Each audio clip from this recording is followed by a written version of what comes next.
since we visited Poisson. Maybe we should head over and have a look around. Hey, traveler. Paimon. Oh, Paimon knows that voice! Over here.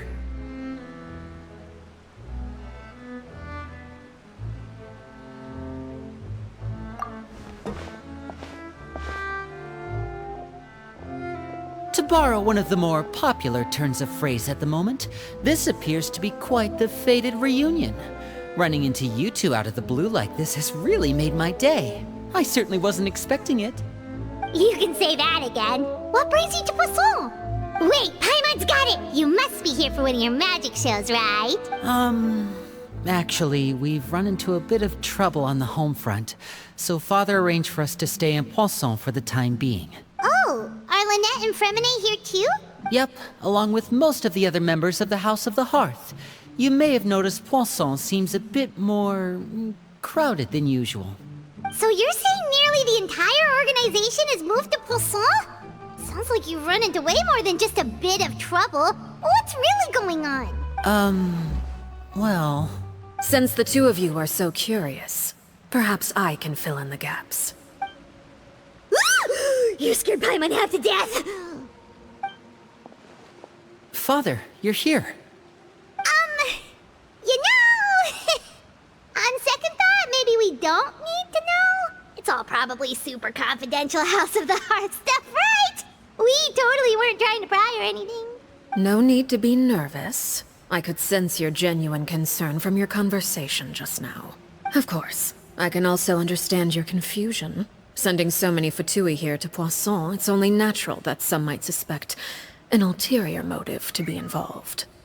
I understand. I'm well aware you've had your fair share of confrontations with the Fatui in the past, and I can't exactly guarantee that we'll remain on good terms in the future. As for right now, however, I would say we have little reason to be at odds, wouldn't you agree? The House of the Hearth could stand to be more open with those who have worked so closely with us in the past. As for the issue at hand, well, it hardly relates to any ulterior motive. To be frank, it all stems from a certain rumor circulating around the House of the Hearth. It's an internal matter. What sort of rumor? A rumor that a certain phantom child is hiding away in the House of the Hearth. A phantom child? Ooh, just hearing the name is giving Paimon the creeps. A spirit that should have long ceased to exist is lurking in the shadows of the House of the Hearth. So I decided to bring the children to Poisson before continuing to investigate the situation. I expect I should be able to track down the spirit fairly quickly. After that, it's just a matter of resolving the situation, if you will. It shouldn't be much trouble at all. If you're curious, or if you still have some concerns, it might be advisable to stick around for a few days.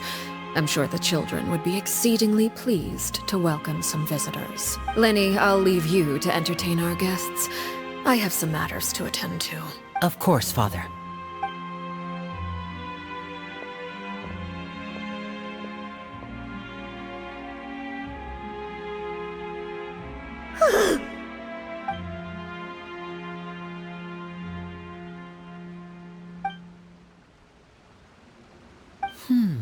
It has long been a dream of mine to invite you to our home and introduce you to my other siblings. You're quite well known in the organization already.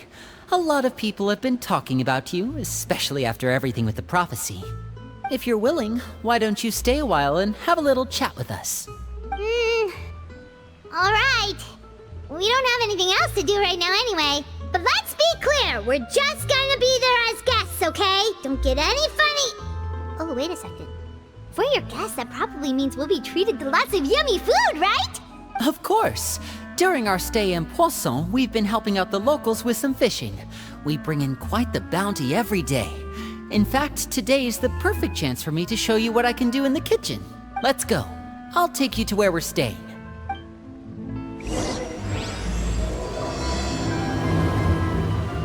We rented this house from one of the locals to use as a temporary base. I'll come back later and tidy up a bit.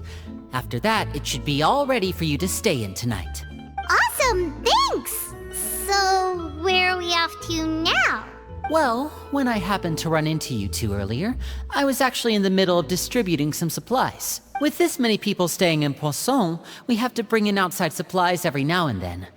I should probably make sure the rest of these provisions get delivered, otherwise people might start to get antsy. Okay, we'll come with. There are all sorts of rumors about your organization floating around out there. Paimon's not sure if she could even take a wild guess as to what's true and what's not. But now that we finally have the chance to see a day in the life of the house, we can take a good look at how you operate! Well, you're more than welcome to come along. Just follow me.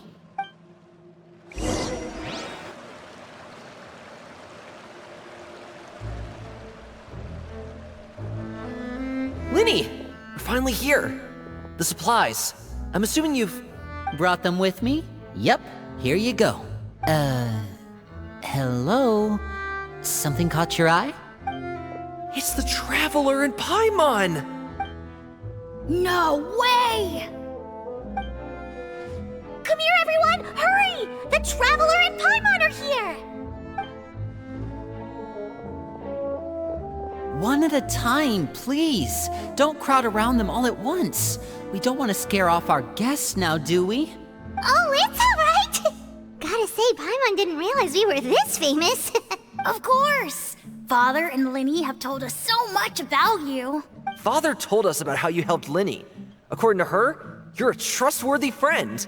And as far as she's concerned, that's pretty much the highest compliment we've ever heard her give. As you can imagine, everyone's been very curious about you. I heard the Traveler is so strong that she can move a mountain with her bare hands. I heard Paimon eats so much that she can clean out the entire pantry at Hotel de Boer in just 3 days! Wait a second! That's the rumor you heard about Paimon? Oh, not cool at all!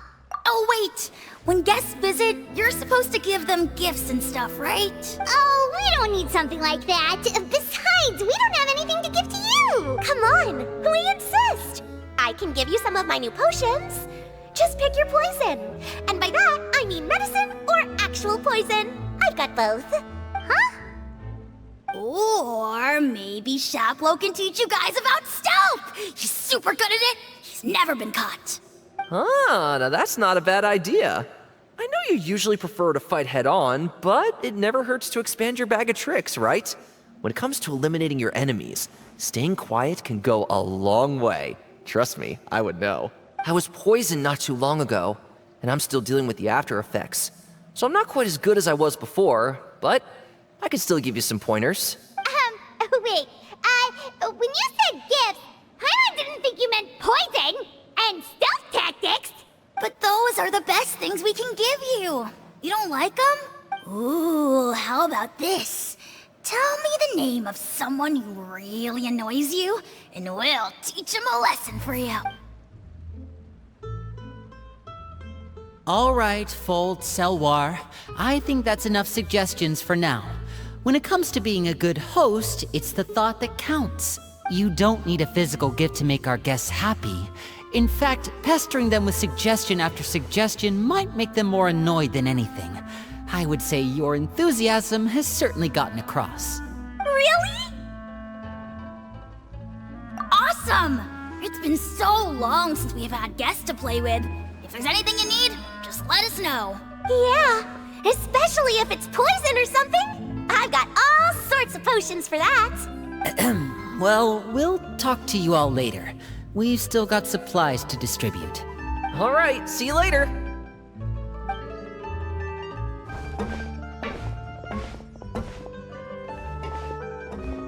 Bye!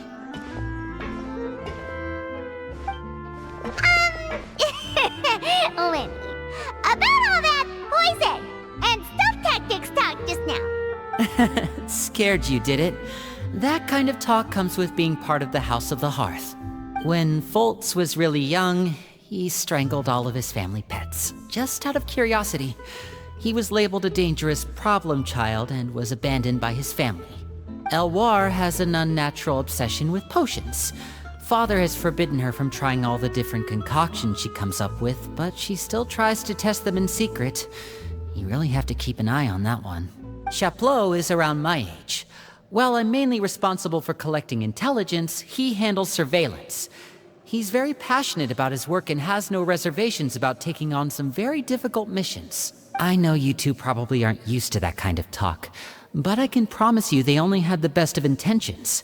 Things like stealth tactics and developing different poisons, they really mean a lot to them. They were just trying to share the best of what they could offer, that's all. 𝘂藕, supplies are here. Thanks. And who are these two? Outsiders? Allow me to introduce you. This is the Traveler and... Oh, you're the famous duo I've been hearing so much about. It's nice to meet you. I heard you've traveled to all sorts of places. Is that true? Of course! We're making our way all across to that! Oh, good for you. You must be pretty familiar with Fontaine by now, then. Have you seen the new opera that started running recently? I think it's called... The 4,000 Thieves? Oh, this is the first we've heard of it. It seems like it's going to be fantastic. From what I've been able to tell from the posters, anyway. You should definitely check it out if you have the time. Oh, and there's The Blind Maiden, too. That one is supposed to have audience interaction. Seems pretty interesting. After this mission is over, I think I'll go get a manicure. Oh, maybe I should dye my hair. Wonder how much it'll cost. Is it just Paimon, or do these two seem much easier to get along with than the others? Looks like the House of the Hearth has some normal members after all.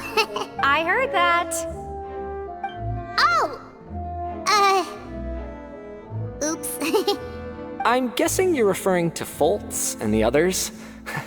Yeah, we're definitely not all like them. I bet those crazies are practically foaming at the mouth right now. I'm sure they just can't wait to get back to Snezhnaya to carry out the plan. That's enough, 𝘂藕. Don't talk about family members behind their back, right? Whatever. Let's go. Guess this is goodbye then. If you ever have some time, we should go see the opera together.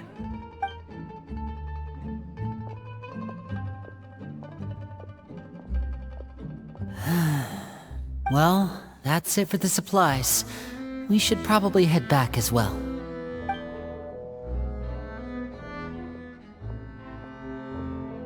Well, they didn't seem too happy with each other. Seems like there could be something more going on here. You're right. We're only here as guests after all. Oh, Lyney's getting super far ahead. Come on, let's catch up. So, what do you think of the members you've met so far? Well, Father is always encouraging us to be strong-willed and independent. So if there's one thing we've got, it's people who aren't afraid to speak their mind. Well, I should probably get cooking. Wanna join? Of course! Then let's head out and...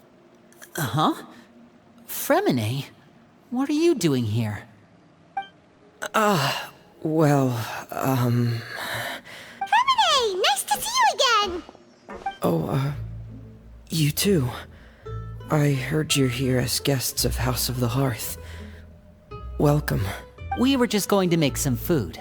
Why don't you come along? I could use some help in the kitchen, and I seem to remember you mentioning you wanted to make seafood soup for the Traveler and Paimon.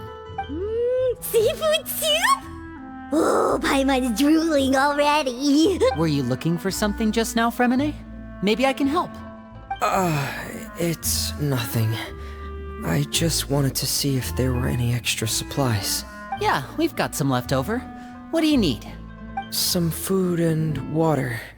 And some clean cloth, if possible. No problem.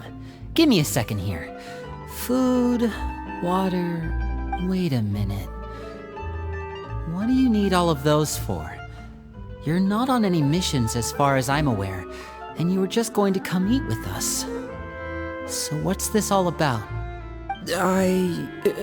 I thought I'd grab an extra portion because I get hungry at night. Could be because I'm growing, you know, and... Freminet, you remember what I told you? You're not like me. Your lying skills still need some work. tell me what's going on. Is it really bad enough that you have to keep it from your own brother? Maybe it'll be better if we gave them some space. This is the first time I've seen that kind of look on your face. Whatever happened, does it have something to do with Father?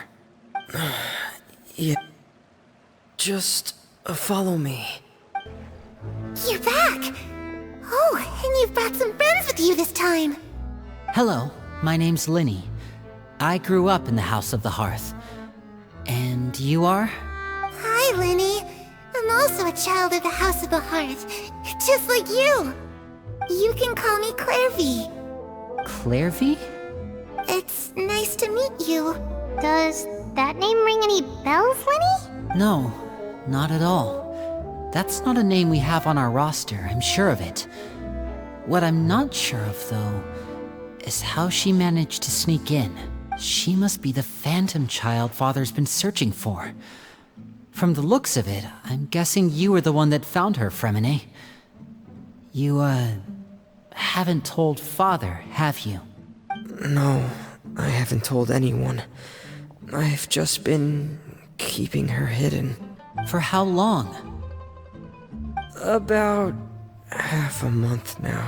So ever since we got to Poisson, then. Do you have any idea what you're doing? I know what I'm doing. Really? 'Cause from where I'm standing, it looks like you're hiding the very person Father has been trying to find. If Father finds out about this, everyone involved is going to be punished. You know the rules of the House, Freminet. I know you do. Father doesn't tolerate any form of betrayal. So why are you doing this? I've thought it through.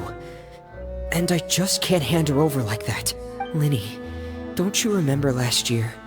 𝘂𝗵𝗯 nearly died after getting poisoned during that one mission. He wasn't able to get back before the poison started taking effect, and not a single person was there to help him. That night, while I was sleeping, I heard a voice telling me to go save him. I opened my eyes, but I couldn't find the source of the voice. I thought maybe I was just hearing things, but I went to look for him anyway. Luckily, I got there with enough time to save his life. That feeling of being haunted, of hearing voices, it's happened many times in the House of the Hearth. I'm sure you've noticed. So what you're saying is, that was her? She was the one who spoke to you that night? Unless there are other spirits roaming around the House of the Hearth, I don't think there's any other possibility. If Clervie were our enemy, it wouldn't matter whether she was a spirit or an actual child. I would have acted without a second thought, because that's what Father ordered us to do. But she's been living with us, helping us from the shadows all this time. I think that makes her family. I couldn't just hand her over to be dealt with. Not when there's so much we still don't know. So what's your plan then? You can't keep her here forever. Someone is bound to find out eventually. I haven't thought that far yet. I don't want to disobey an order from Father, but I also don't want to put Clervie in danger. Come with me. There are a couple things I'd like to say to you in private.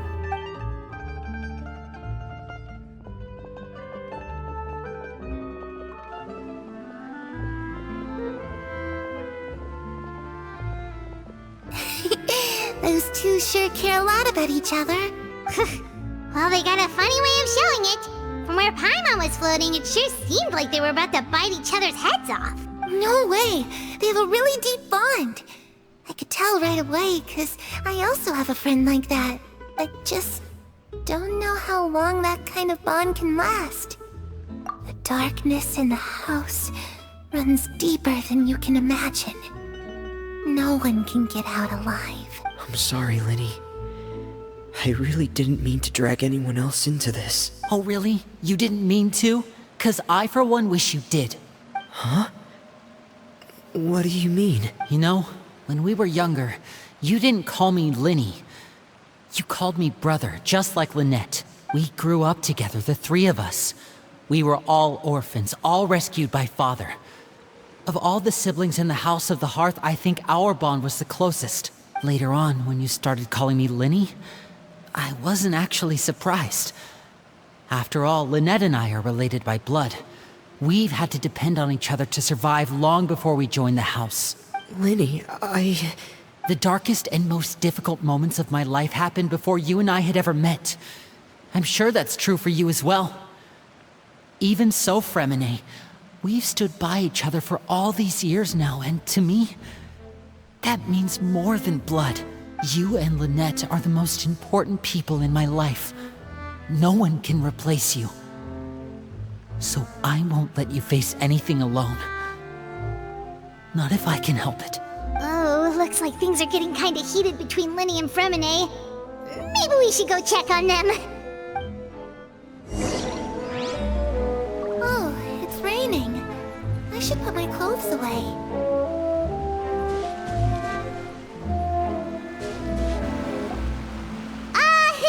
Hey, you two! Hope we aren't interrupting anything. Like a fight, or... Oh, wait a minute, Freminet. You're not crying, are you? Is everything alright? everything's fine. Thanks for asking. Well, we're all friends here, right? We've been through so much together, so if there's anything we can do to help, just say the word. It's just a small family dispute.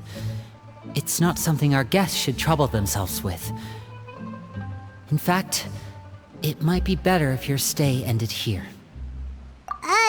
What are you getting at, Traveler? When guests are around, families are often on their best behavior. And any disputes are less likely to escalate. That's what you're trying to say, isn't it? I just...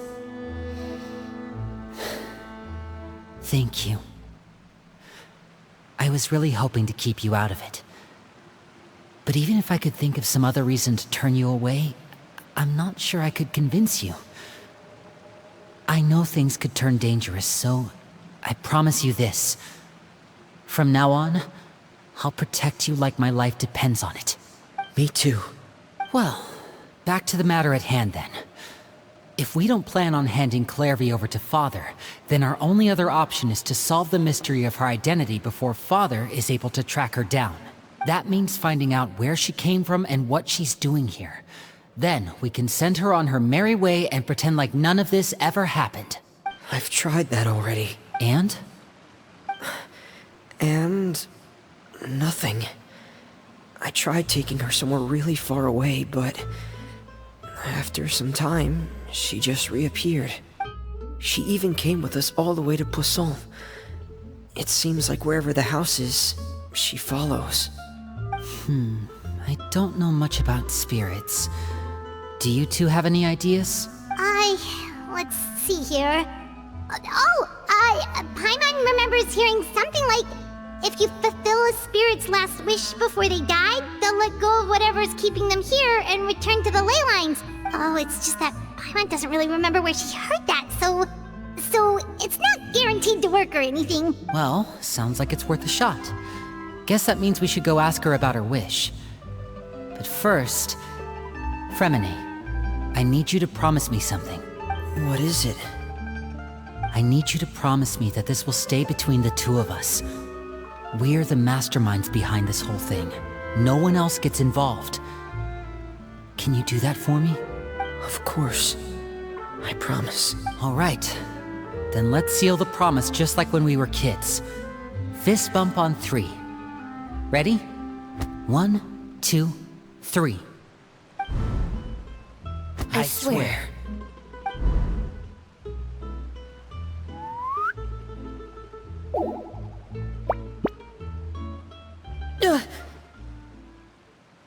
Whoa! Lynette! But what a surprise! What brings you here, dear sister? And, when exactly did you get here?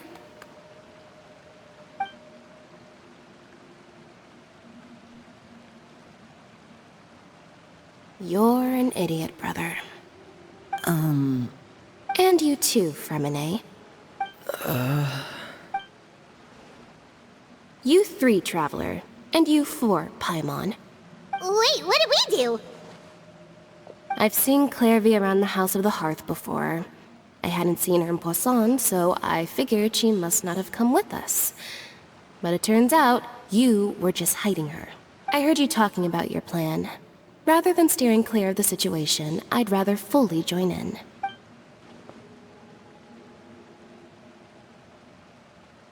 If you don't agree, I'll have no choice but to report everything back to Father. Simple as that. You're not giving us much wiggle room here, Lynette. Well, I guess we're all in this together then. After we talk to Clervie, we'll figure out our next move. There's no time to lose. Let's go. I'm full. Thank you for bringing me this food, you guys. She said she's full, but the food doesn't look like it's even been touched. That's right. Based on what I've been able to observe, it doesn't seem like Clervie can interact with the physical world at all. Still, when she's presented with food, she'll always linger around it for a good little while. Maybe, in her mind, she really is eating those things. Does she know that she has already passed away? I've tried to ask her, but she didn't answer. My guess is that she's just as confused as we are. Or maybe she couldn't understand the question at all. Clervie, if you've got some time, I'd like to ask you a few questions. Sure. Oh, another new friend. Hi, I'm Clervie. Hello. Clervie, how did you join the House of the Hearth? Huh? Isn't it the same for everybody? The knave brings you here and then you can't leave. It's just that your name, it's not on the roster. And I've never seen you before. The roster? Oh, I get it now. I think there might be some things you don't know about this place. The people in charge, they're not as nice as they look. They say they keep a roster, but it's not complete. There are a lot of people who aren't on it, and never will be. In this house, some people are family, and other people are just test subjects. Those kinds of people aren't ever going to get a place on the roster, unless it's the roster of people who've been executed. Wait, does that mean the knave... She... Is there anyone that can vouch for you? Perry, she's my best friend. She's the only one I trust in this place. Have either of you heard of that name before? No. Me neither. Clervie, Perry. Neither of those names are on the roster. But it seems like she's telling the truth. Either that, or this kid's already got a bag of tricks bigger than mine. Maybe we should try a different approach. Clervie, do you have a wish? A wish? It can be anything you want. Just imagine, it's your birthday, you're blowing out the candles, and your wish is...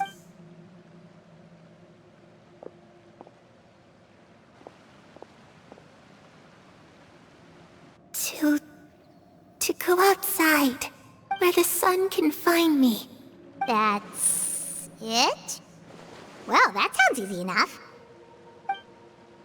The darkness in the house runs deeper than you can imagine. No one can get out alive. Okay, time to divide and conquer. Listen up, I've got a plan. I'll try and find a way to use basic illusory magic to take Clervie outside and bring her somewhere with sunlight. Lynette, try and find the list of executions that Clervie was talking about, and see if her name is on it. Freminet, you stay in Poisson. We can't be the only ones who've had run-ins with Clervie. I need you to collect intel on everything she's said and done. Understood. I'll try my best. What about us? What should we do? I really appreciate your willingness to help, but this is a family matter. I don't want to drag you in too deep. It's too risky. Let me think. Since Father considers you to be guests, maybe you could stick by her side for a little while. You don't need to do anything except keep up some nice, casual conversation. Ah, Paimon gets it. You want us to distract her. I'll give you a magic bird. If Father suspects something, all you need to do is release it when she's not looking, and it'll alert me that something's wrong. Of course, that's only as a last resort. If Father doesn't seem to notice us, there's no need to make contact. We'll reconvene here tonight after all's said and done. If the worst-case scenario happens and we're discovered, just tell Father everything. We're not going to let our guests get punished for our own actions. That's where we draw the line. You too. Okay, this is where we part. Father should be at the beach nearby.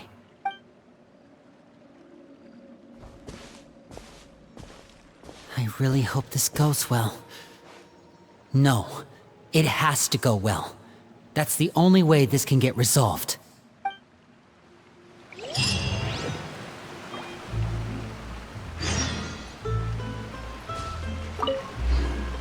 Clervie, I'd like to take you somewhere.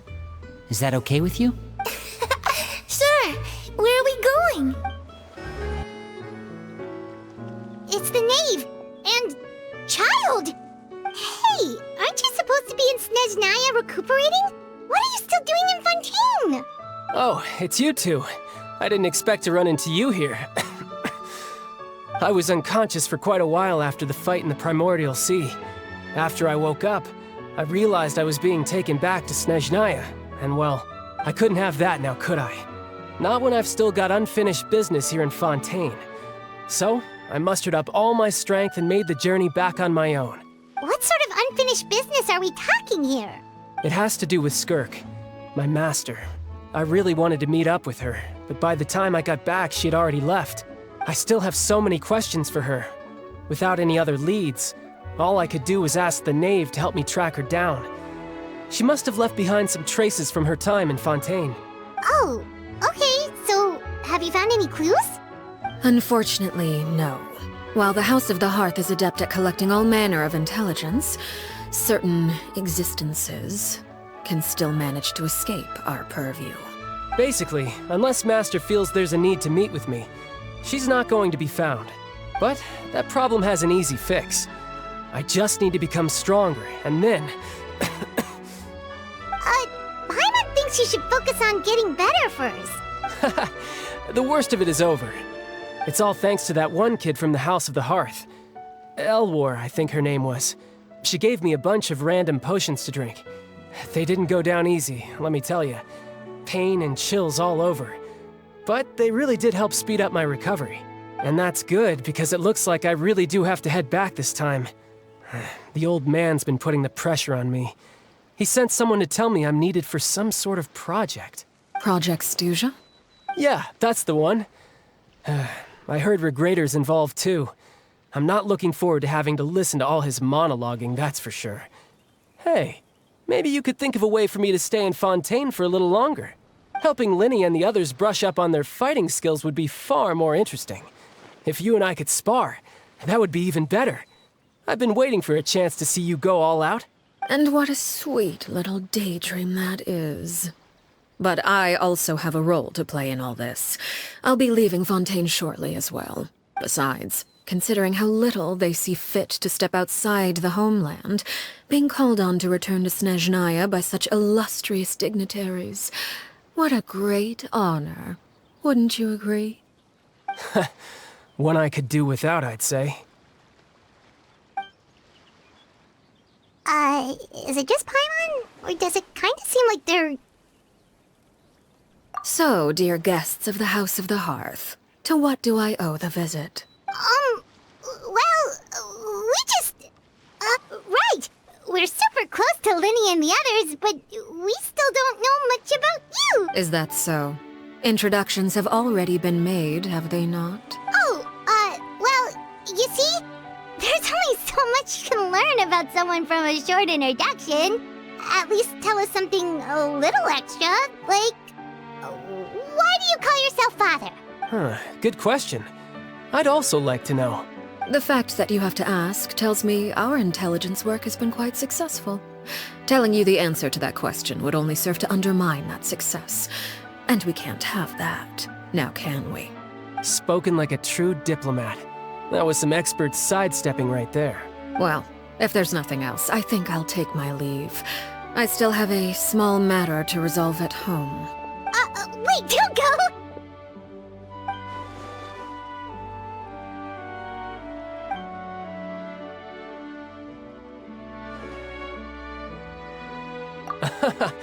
I'd also like to hear the answer to this.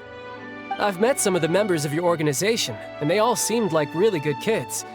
They actually reminded me of Tonya and 𝘂𝚹ie, which, by the way, if you ever betray them, I'm just letting you know, I won't let you off easy. And why would I betray them? Well, you've already betrayed the House of the Hearth once, haven't you? At least, that's what I heard.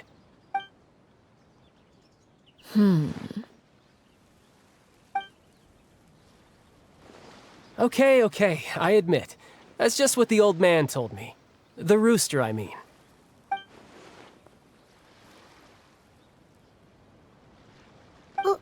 Wait, did you really do something bad to those kids? Never mind what I've done. I'm more curious as to what the mighty rooster had to say. Care to enlighten me? Well, nothing much. Just some stuff about you taking out many other members of the House of the Hearth, and even going so far to attack your own family. I see. Oh, based on your reaction, I'm guessing it's all a bunch of lies. Hardly. I don't appreciate his particular turns of phrase, but I suppose he didn't say anything untrue.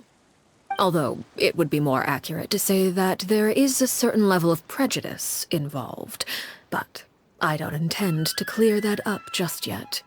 Prejudice has a funny way of concealing the real truth behind certain things, an attribute that I find to be quite advantageous. Call yourself a Fontainian, for example, and people will assume all sorts of things, when the real truth is that this is simply the land where I was raised. Huh? You're not actually from Fontaine? But then why did you try to help out with the prophecy and everything? I was trying to protect the children born in Fontaine. Claiming that I myself was a Fontainian simply made it easier to operate. People would hardly suspect a fellow Fontainian of having any ulterior motives. Who wouldn't want to save their homeland after all? The primordial sea wouldn't have any effect on me, but it would have caused great harm to the House of the Hearth. Well, you wanted extra information, didn't you? There you go. I hope that satisfied your curiosity.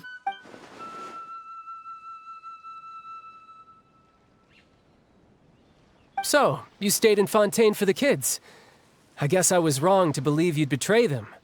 Apologies. Looks like I was holding on to some prejudices myself. Good. Like I said, I like it when others have misconceptions of me. Actually, while I was recuperating at the House of the Hearth, there was something else that really caught my attention.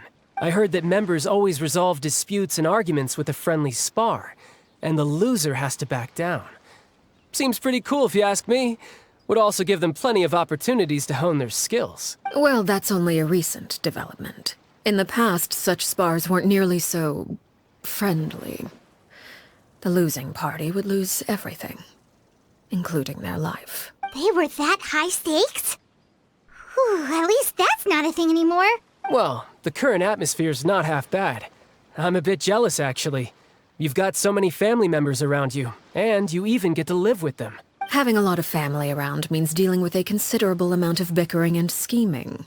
Once Tonya and 𝘂𝚹ie enter their rebellious phase, I'm sure you'll understand. Just imagine. 𝘂𝚹ie becomes obsessed with plucking out strands from the rooster's mustache, or Tonya decides to dye her hair 42 different colors. Okay. I get the picture.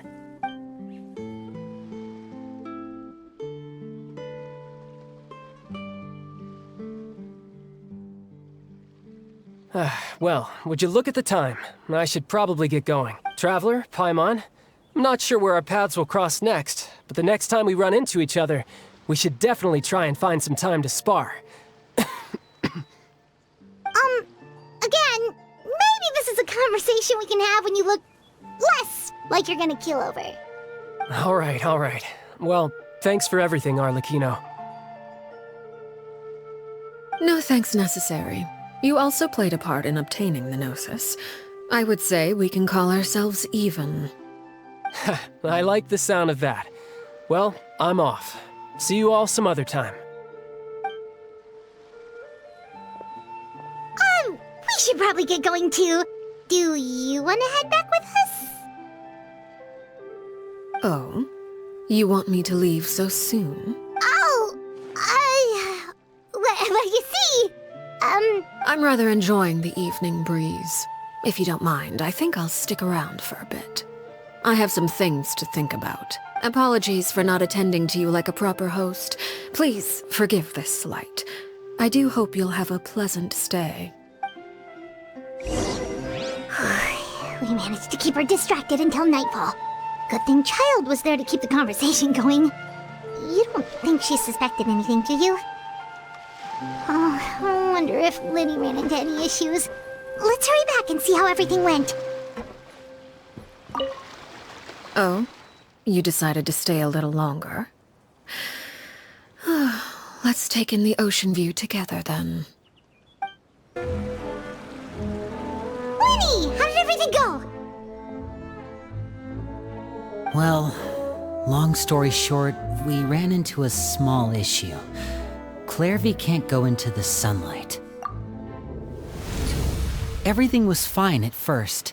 She followed me up to the surface just like I told her. But as I led her out of the shadows and into the sunlight, she vanished. I turned around and there she was, standing at the edge of the shadows, silently watching me. Huh. Maybe she's afraid of sunlight, or... No, it wouldn't be her wish if that were the case. Well, we could always try pushing her into it. Oh, true. I've pretty much tried it all already. Nothing worked. Eventually, the sun went down, so all I could do was bring her back here. How did it go with you, Lynette? Good. I've got the list. It's right here. Really? Well, what are we waiting for? Let's take a look!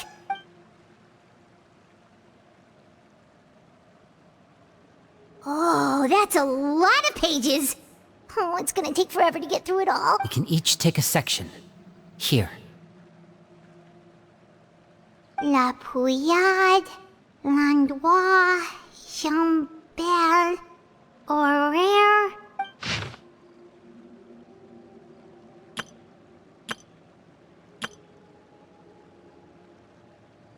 Oh, yikes. That horaire guy has a huge scar on his face. He's kinda giving Paimon the creeps. Ah, I've met him before. The scar is from an injury he received during a mission. I still remember him joking with me about it. He said any future lover would take one look at him and then lose all interest. Did he say anything else? Well, I asked if there was someone he was interested in. He said no, and that's where our conversation ended. It was only later that I learned he really did have someone he liked. He risked everything to escape so he could be with her, but it didn't work.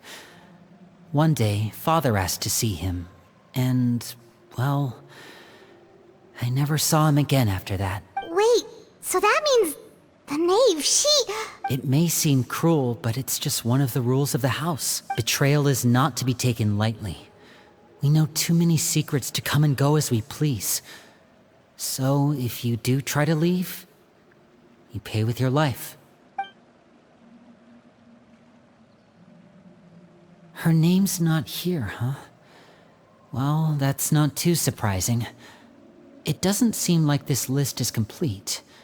It only contains records dating back around 5 years. Let's shift our attention then. Freminet, were you able to find anything out? Freminet. Sorry. I was thinking about something. I managed to talk to quite a few people, but I couldn't help but notice that the atmosphere in the house was a little... strange. Strange? Yeah, I mean, I know there have been arguments in the past, times when people haven't gotten along. 𝘂ญ่ and 𝘂�ille are a good example of that. Oh, those are two of the people that we met while delivering supplies. Paimon can see how they might not get along. They had very different vibes and their, interests seem to be pretty different as well. That's to be expected, actually. Father brought us all here, shared her knowledge with us, taught us how to fight. That's one thing we all share. But that's also where the similarities end. Not all of us feel the same desire to stay here. As members of the House of the Hearth, we're also considered part of the 𝘂ťi. And to a lot of people, that's an identity they never asked for. Certain members get older and realize they want something else for themselves.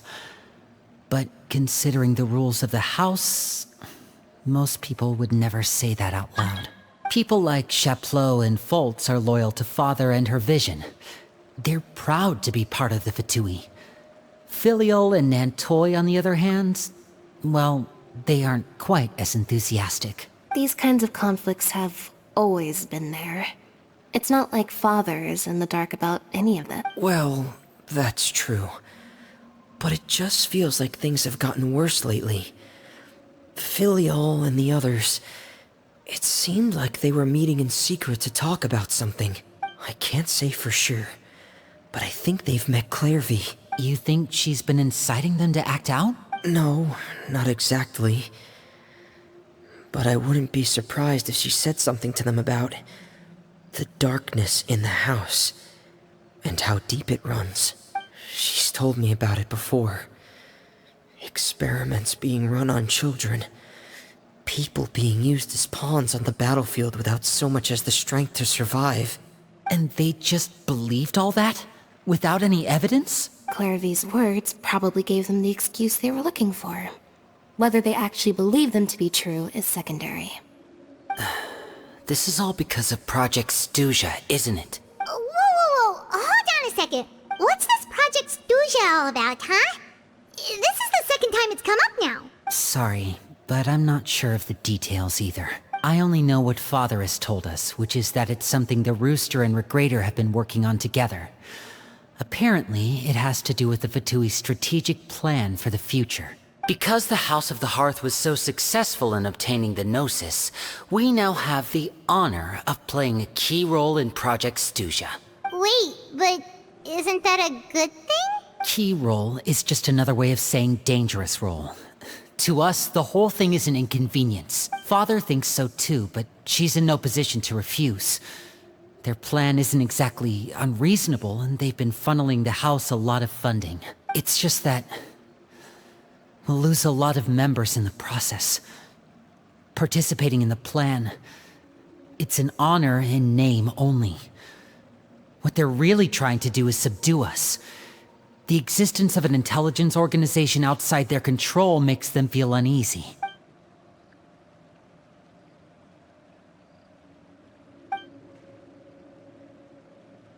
Okay, super complicated top secret 𝘂ťi business aside, what does all of this have to do with the conflicts you were talking about earlier? Paimon doesn't get the connection. External pressure has a way of exacerbating internal strife. You can't overlook the power of fear either. People are afraid of dying, and that fear is often the impetus for a lot of stupid decisions. I thought resolving the Clervie situation would make everything go back to normal, but it looks like things are more complicated than I thought. If we leave Filial and the others to their own devices, sooner or later, Father will be forced to take action. We can only focus on one situation at a time, brother. You're right. Even if we confront Filial and the others, it won't do any good. It might even make matters worse. We should focus on Clervie for now. Well, it's getting late. We should head back and get some rest. We'll try again first thing tomorrow. Lynette, you stick with me this time. Freminet, keep a close eye on Filial and the others. Make sure they don't do anything they'll regret. Good work today, everyone. Have a good night, and I'll see you tomorrow.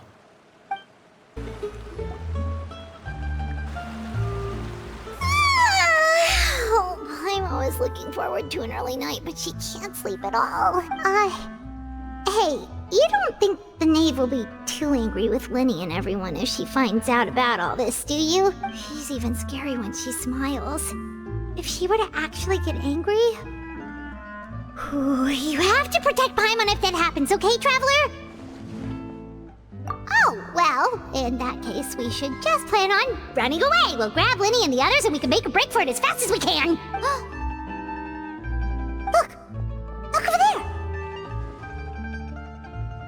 Quick! Let's catch up with her before anyone sees! Shh! I opened the window while no one was looking. Look how pretty the outside is. If only I could have more than this.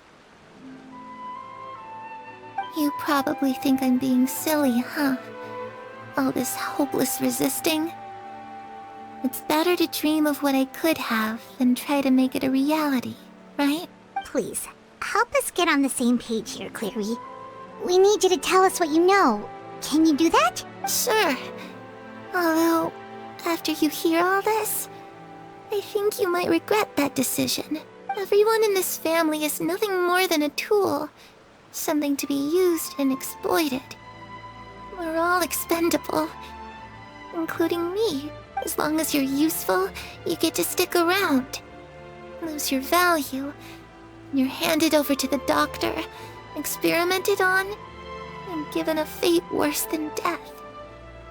I've seen it happen again and again, and I've had enough.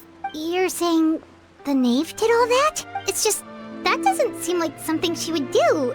She's scary and all, but it seems like even she has lines she wouldn't cross. I knew you wouldn't believe me. Everyone thinks she's a good person. They all think of her like a real mother. Mother?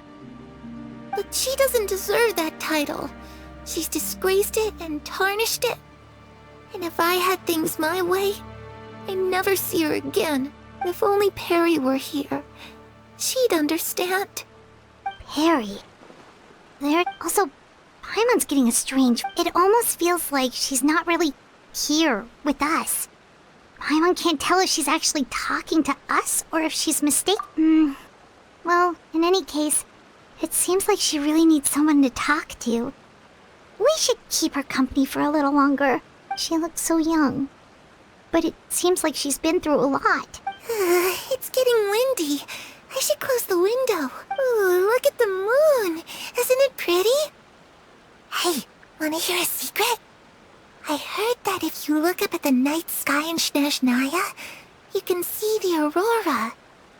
It's supposed to be super pretty. Even prettier than the moon tonight. Perry and I promised each other that once we're older, we're gonna go see it together. But I can't find her. I'm worried she's also been... No, that wouldn't happen to her. She's special. Mother likes her a lot. I should really go talk to Mother. But we just fought. She doesn't want to see me. And I'm too scared to face her. What should I do?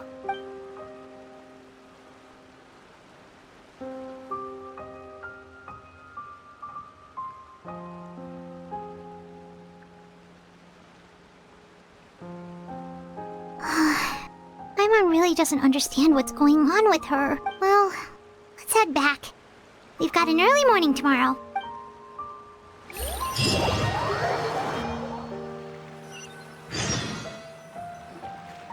All right, looks like we're all here. Let's go ahead with the plan. Oh? What is it? What makes you ask that? Well, we kinda ran into Clervie last night, and that's what she told us. We met the doctor back in Sumeru. He's super dangerous, and he's done all sorts of bad things. It's possible that Father and the Doctor have had certain dealings, but I don't think Father would work with him. We're not really on the same side, so there's not a lot of trust between them. That doesn't exactly set the stage for a successful partnership. I did hear, though, that when Father first became a Harbinger, the Doctor offered to work with the House of the Hearth. Father rejected most of his proposals, except for one. It had to do with some sort of secret experiment. Secret experiment? Could that be what Clervie was talking about? I don't think so. I don't know any details about the experiment itself, but I do know it's an entirely independent operation. The Doctor only proposed a direction for the research. That was the extent of his involvement.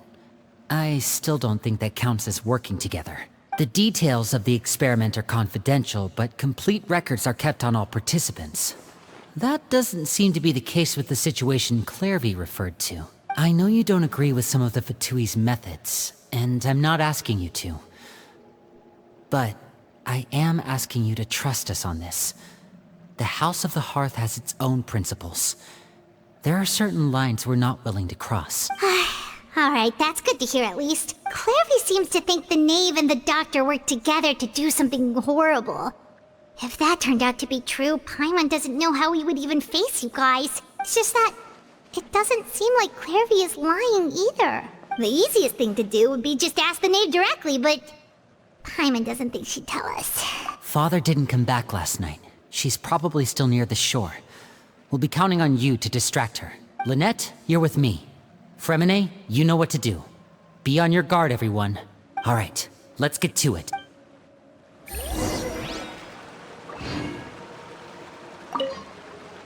Where are we going today? Let's try somewhere further away this time.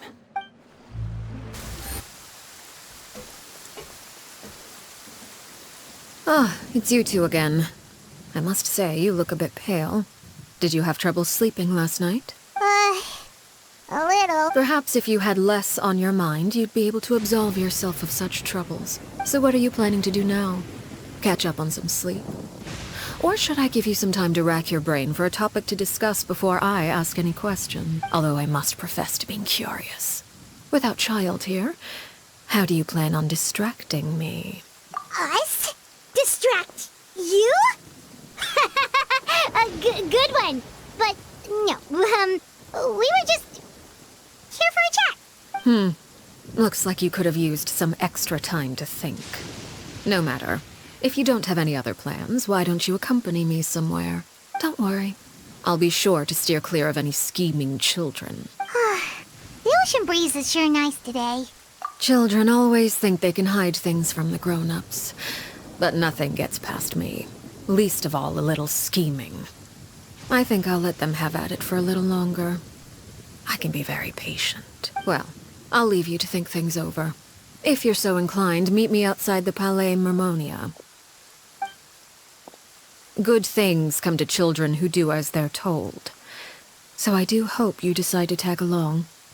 If only for your friends' sakes. What should we do? She clearly knows about everything we've been doing, and Paimon doesn't think it'd be a stretch to say she was threatening us just now.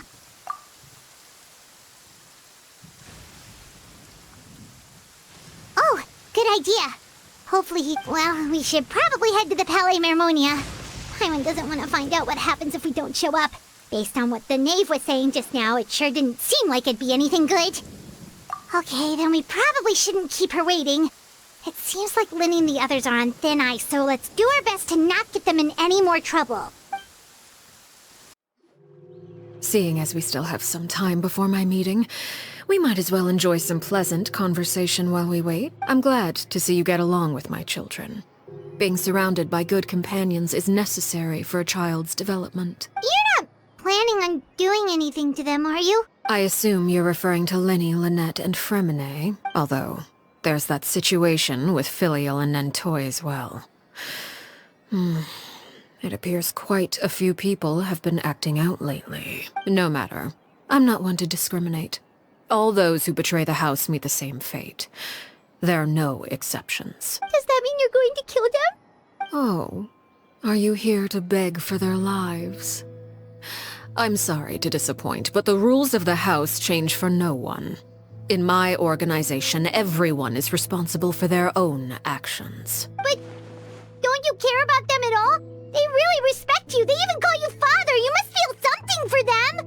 Any organization in which feelings come before principles is one destined for ruin. The House of the Hearth is hardly an exception. You could say our principles are more stringent than most. Perhaps I can offer you this consolation at least. As our guests, you two will not be held accountable along with them. I would imagine Lyney, Lynette, and Freminet will be able to keep their lives. As for Filial, Nentoy, and the others, I'm afraid there's little I can do. They can try to escape, but once you know our secrets, there's no getting out alive. But that's Ah, you seem concerned. Out of consideration for my guests, I suppose I could turn a blind eye for a little longer. If Lyney and the others manage to dispose of Clervie in the meantime, all evidence of their wrongdoing will be lost. In that case, I could hardly punish them for something I couldn't prove. If their efforts are unsuccessful, on the other hand, all will be held accountable. And the punishment will be severe. Of course. Oh, and here, I believe this belongs to you. Do try and keep better track of it next time. It takes a considerable amount of time to train a bird like this. It would be such a pity if you were to lose it. Permanently. Wait, where did you get that? Well, I'm afraid that's all the time we have to chat. Now, for the matter at hand. I asked you to meet me here because I have business at the 𝘂ези𝗰𝗸. It has nothing to do with you, but I think it would be prudent for you to stick by my side for the time being. There will always be time later to run off and tell Lyney what you've learned. Well, time to go. Looks like we wrapped things up just in time.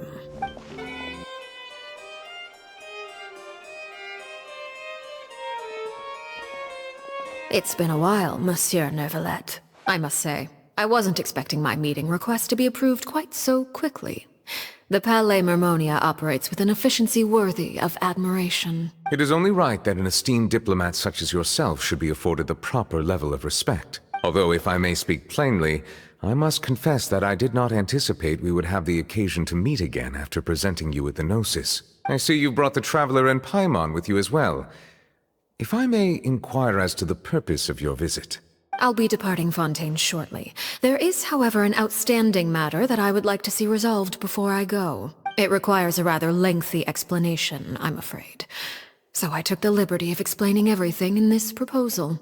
Please review it at your leisure, Monsieur Neuvilette.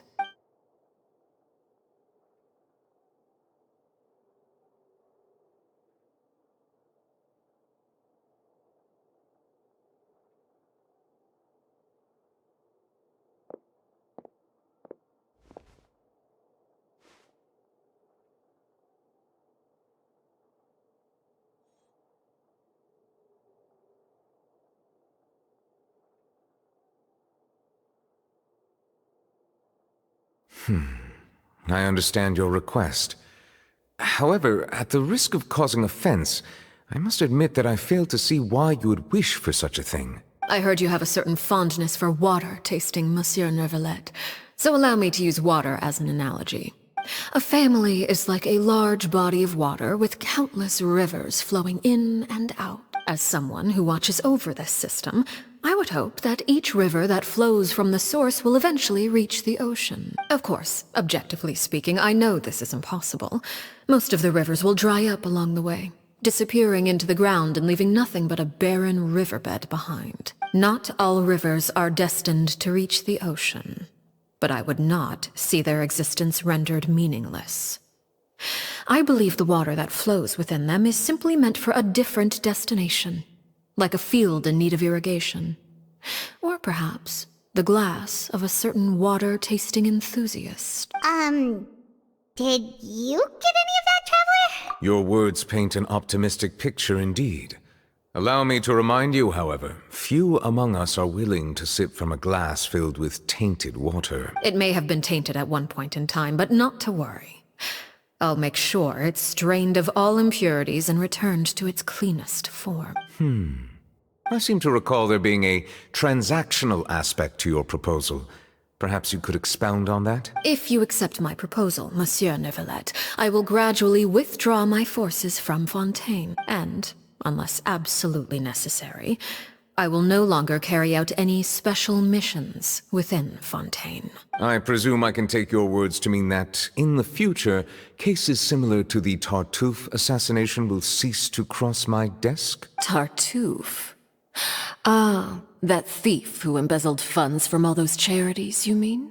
My deepest condolences to his family, but without any evidence, I cannot imagine how the House of the Hearth might have been involved in his passing. Of course, if you accept my proposal, Monsieur Neuvilette, I'm sure certain measures could be taken to reduce the frequency of such troubles. You choose your words carefully indeed. In that case, I am inclined to accept your proposal. My thanks for your generosity, Monsieur Neuvilette. Well, with that settled, we should be going now. I took the liberty of bringing along 2 bottles of spring water from Snezhnaya for you to enjoy. I do hope I get the chance to hear your impressions. Perhaps at our next meeting, yes? Indeed. I trust you would not overlook your commitment in the meantime. All right, Traveler Paimon. Time to go. I believe I've told you before that my emotions easily resonate with those of others. Yet in the few meetings I've had with that Harbinger, I haven't been able to sense any aspect of her emotional state. Her mind is like a still body of water. Who knows what darkness lies in its depths, and the lack of ripples on the surface gives nothing away. It's unclear whether this is her natural state of being, or whether it's an incredible strength of will that gives her the ability to master her emotions. Either scenario, however, suggests she is a very dangerous individual. I do not expect an explanation as to why you two were by her side. Whatever your reasoning, I would only advise you to take caution.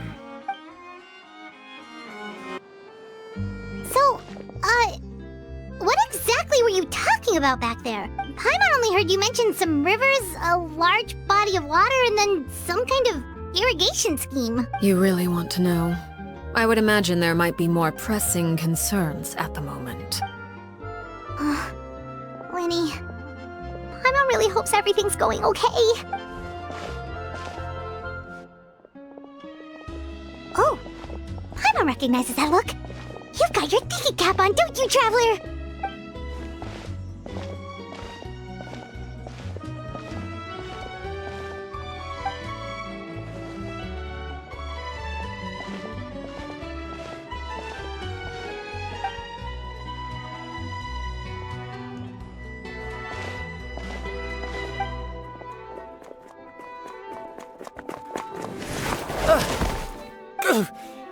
Oh, shoot. Are you alright? Oh, jeez. I'm so sorry. I was so focused on selling these papers, I wasn't well, let me make it up to you at least. Here, take this paper. On the house. Oh, you don't have to give us anything. Please, I want to. It's not like I'm short on supply. All the extras will be useless come tomorrow anyway. It's my fault, really. I was just trying to bring home some extra mora for the family, but I bit off more than I can chew. I haven't had many takers today, so I'm still swimming in papers. What's going on here? Nothing much. I just ran into your friend here on accident. I should probably get going, actually, so... Hold on. Of course, I'm happy to compensate you with mora, it's just... I don't have any on me at the moment. I'll take 3 papers. Here. Your payment. Oh! Thank you for your patronage. May the Archons bless you with good fortune. If only I had the chance to run into such generous customers every day. I should probably just take on a smaller inventory though, right? I'm getting married soon, so sometimes it's hard to not get ahead of myself. Anyway, I should head out. Goodbye! Well, now that my affairs are settled, we should take the boat back to Poisson. We've even acquired some light reading to enjoy along the way. Actually, why don't we stick around for a little longer? Paimon just realized how hungry she is. She can't head back to Poisson on an empty stomach. It appears you two are under the impression that delaying our return will somehow alter the situation in your favor. I'm sorry to ruin your fantasy, but your efforts are meaningless. That being said, I could be persuaded to give Lyney some extra time. I just have one condition. If you agree to my request, I'll even answer some of your questions. You're quite curious about Clervie, are you not? And my relationship to her. Wait, why are you being so generous all of a sudden? You're not gonna ask us to do something bad, are you? You overestimate yourself. You don't have the talent for bad things. Then what can you possibly... The most important consideration in a negotiation is that both sides receive something they want. Demands and threats only get you so far. Wonderful. Here it is. When the time comes, make the choice that you deem most appropriate in the situation. and lend your help to the House of the Hearth. Okay. Sounds normal enough. But what do you mean, when the time comes? When is that supposed to be? That is for you to decide. Then we have a deal.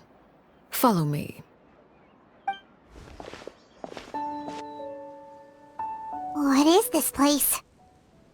Somewhere long forgotten by everyone.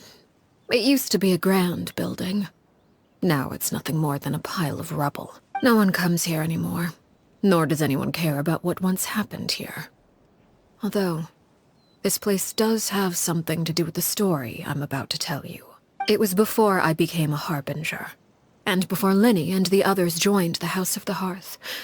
Due to certain events, I first killed Clervie and then her mother. And this is where it all happened. You were the one that killed Clervie? Patience now. Allow me to explain Clervie's side of the story first. I'll start from the beginning. Clervie was 6 years old when she was brought by her mother, 𝘂�ឆη�, to live in the House of the Hearth. From the outside, it seemed like a fairy tale. A thriving family made up of kind adults and friendly children. 𝘂�ឆη� was the knave at that time, and the House of the Hearth was under her control. She was Clervie's mother by blood, but she was also the mother to all the children in the house. Clervie was happy here, for a time. But she quickly realized that being part of this family wasn't a fairy tale at all. It was a kind of purgatory. Purgatory? Exactly. The House of the Hearth takes in war orphans from all over Teyvat.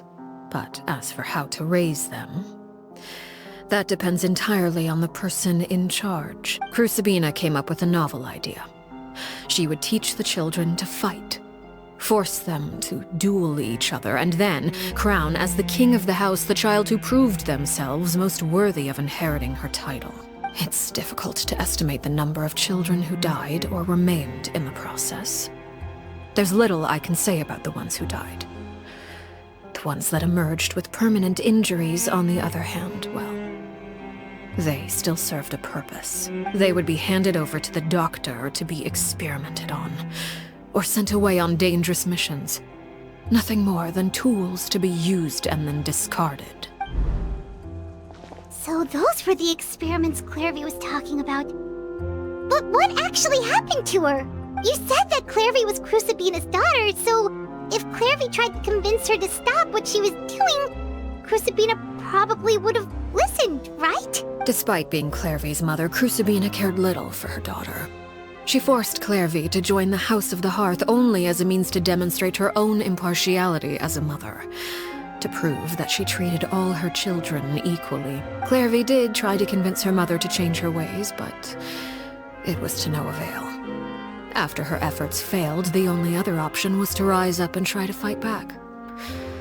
Unfortunately, the other children had already been thoroughly indoctrinated into the illusion of happiness 𝘂�ឆη� had created. Of course, there was one exception. Someone Clervie's age who knew the truth about the House of the Hearth. Her name was 𝘂릿. Wait, the friend that Clervie mentioned? Friend, huh? I suppose we can call her that for now. Clervie was a cheerful and passionate person with a tenacious spirit. 𝘂릿, on the other hand, was rather cold-blooded. Her cold-blooded nature allowed her to see through 𝘂�ឆη�'s facade. Yet, it was also this cold-bloodedness that prevented her from acting against it. At least at first. While Clervie longed for freedom, 𝘂릿 was convinced that, amid all the fighting and violence, she would make it until the end. Despite their differences, the two became fast friends, united by their knowledge of the truth. Clervie told 𝘂릿 that she hoped to create a real family, where no one would be killed or sacrificed. There may have been a certain naivete to her ideas, but Clervie proved her determination many times over. She tried countless times to run away, ask for help, or expose the truth. But her efforts only earned her beating after beating. The only thing that kept her going was her strength of will. Even with her body racked with pain, she would still stand on her tiptoes and open the window at night. She and 𝘂𝗹cie would look out at the moon together, a fierce longing for freedom shining in her eyes. But one day that light simply vanished. Oh no. What happened? Her hopelessness resulted from a culmination of things. 10 years had passed. 10 years worth of failure after failure. She and 𝘂𝗹cie weren't children anymore, but finding any chance to escape still seemed as hopeless as ever. It was during this time that 𝘂𝗹cie suggested a new plan. If escaping was out of the question, why not take down the very person sitting on top of this throne of lies? Mother herself. Clervie rejected that proposal. She claimed that, as a famous harbinger, 𝘂𝗹cie possessed an unimaginable amount of power. Trying to kill her would have an incredibly low chance of success. Clervie never gave another reason, but 𝘂𝗹cie could see it written all over her face. Clervie still thought of 𝘂𝗹cie as her mother.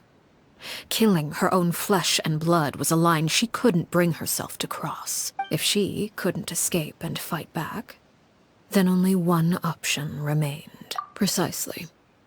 Death was the only way that she felt she could be free. It happened during a duel. When she arrived at the dueling ring that day, her partner turned out to be none other than 𝘂𝗹cie. The very person that had stood by her side all those years. It was a fierce battle. But ultimately, Clervie decided to let 𝘂𝗹cie end her life. From that moment on, 𝘂𝗹cie's journey was one written in flames. When the rain finally came and washed it all away, there she stood, the sole victor in Mother's endless game of slaughter. A trail of corpses strewn across her path to success. It was the very result she had predicted 10 years prior. Even then, she believed she would make it until the end. She wasn't surprised by the fact that she emerged as Mother's undisputed heir. Rather, her success left her with an inexplicable sense of restlessness. She was unsettled. And there was only one thing that could quell that sensation. Perhaps you two would like to take a guess as to what it was? 𝘂𝗹cie, you mean? But... Correct. This is the place where 𝘂𝗹cie killed her best friend. A mere year later, this is also the place where she fought tooth and nail to kill the mother they shared. The moment she acted, any conception of what was right or wrong ceased to matter. It's one of the principles of the house. Only those who survive get to write the rules. 𝘂𝗹cie won the battle, and became a harbinger herself. After which Her Majesty, the 𝘂𝗹cie, bestowed upon her a new name. Arlecchino. So the Perry Clervie was talking about... It was you all along. You're 𝘂𝗹cie. Arlecchino is just a name you got later. I left that name behind long ago. I must say, hearing it now does bring back memories. After I defeated 𝘂𝗹cie, the moniker of Mother died with her. I chose to forego the title she called herself, and even chose to give up my own name. I rebuilt the House of the Hearth under a new identity. Not only as Arlecchino, but as father. And that is where the story ends. Any more questions? Yeah. Based on what you just told us, Clervie wasn't a little kid when she was killed. So the Clervie we met...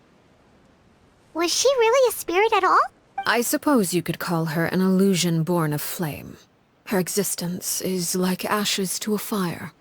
Something left over in the wake of blaze and ruin. You see, a certain power runs through my veins. It's not unlike a curse. My flames leave behind shadows of anything they consume, of course. The chances of those shadows morphing into a sentient entity are exceedingly slim. Clervie is a very special case. Clervie died when she was 16 years old. But what emerged from the flames was her 6-year-old self. Her appearance wasn't the only thing affected. Most of her memories were lost to the blaze as well. Memory is a mysterious thing indeed. Losing a portion of your memories will alter your sense of self. Lose 10 years' worth, however, and it would be like living in the past. Like returning to a version of yourself that never grew up. No wonder Paimon got such a weird feeling when we were talking to her. Perhaps I should put it this way.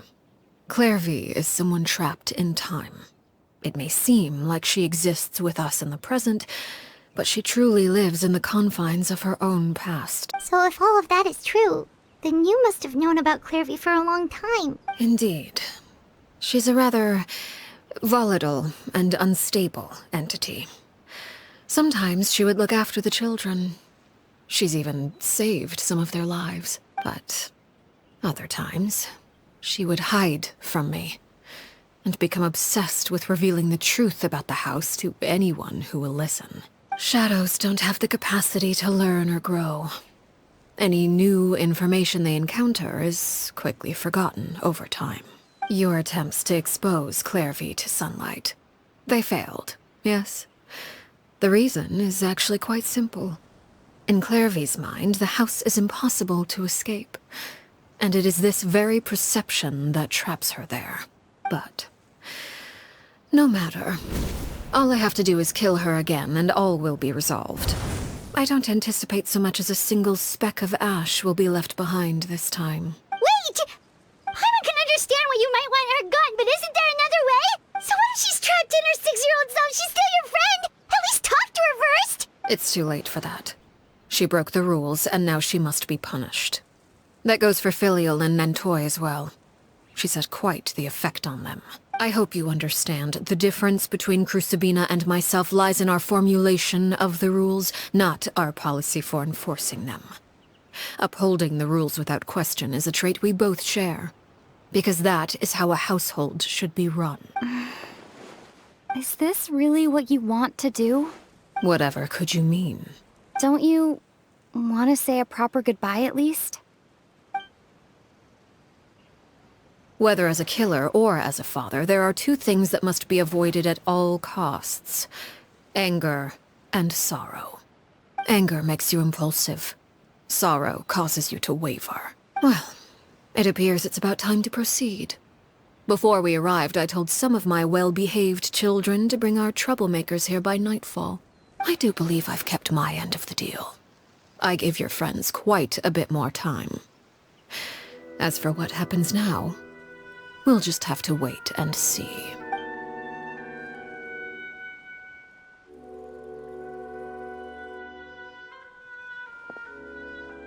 Here they are, Father.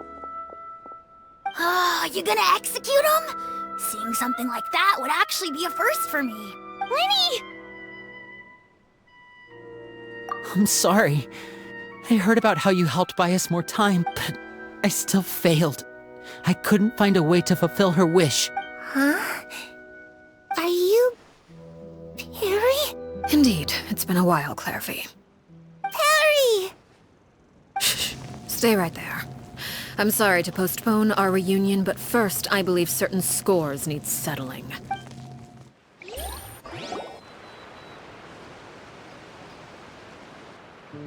Father, let me explain. Out of my way. Father! You chose to conceal a threat to the house. And for that, you must be punished. Overall, however, I suppose your wrongdoing is hardly the most egregious of the bunch, so I'll deal with your punishments later. As for right now, the more pressing concerns are the traitors among us. By traitors? Do you mean us? Father, let me explain. We didn't mean to... Fultz, why don't you share what you heard?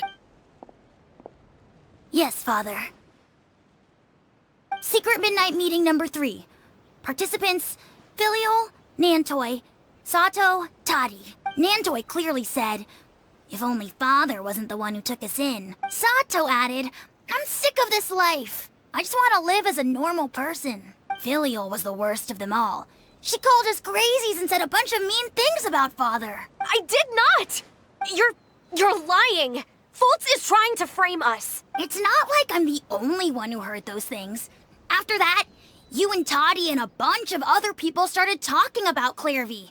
You were using all those things Clervie brought up as an excuse to question Father. We're birds locked in a cage. The only way out is to destroy it. That's what you said, wasn't it? You little. You just want me gone, don't you?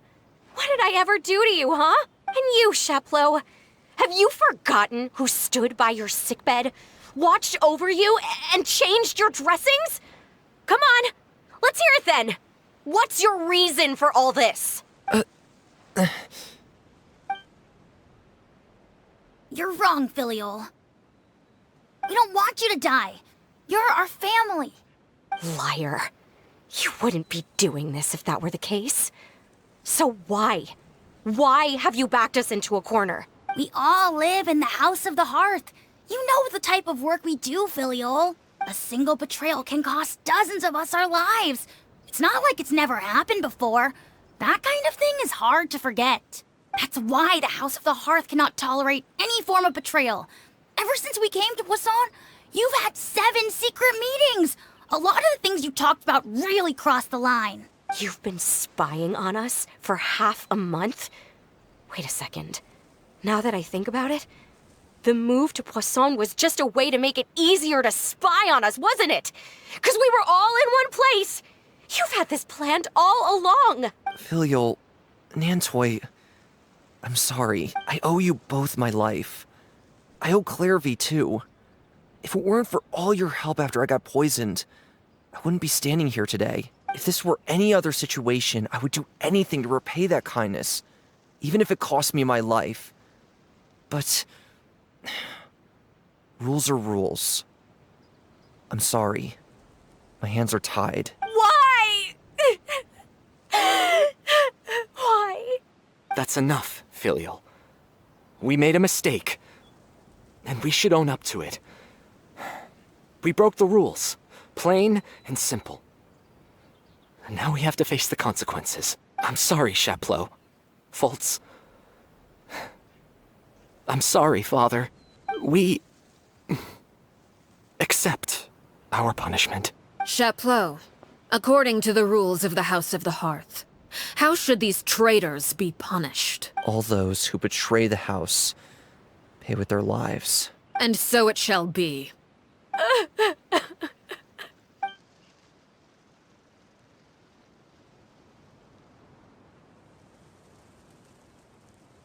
Father, please wait!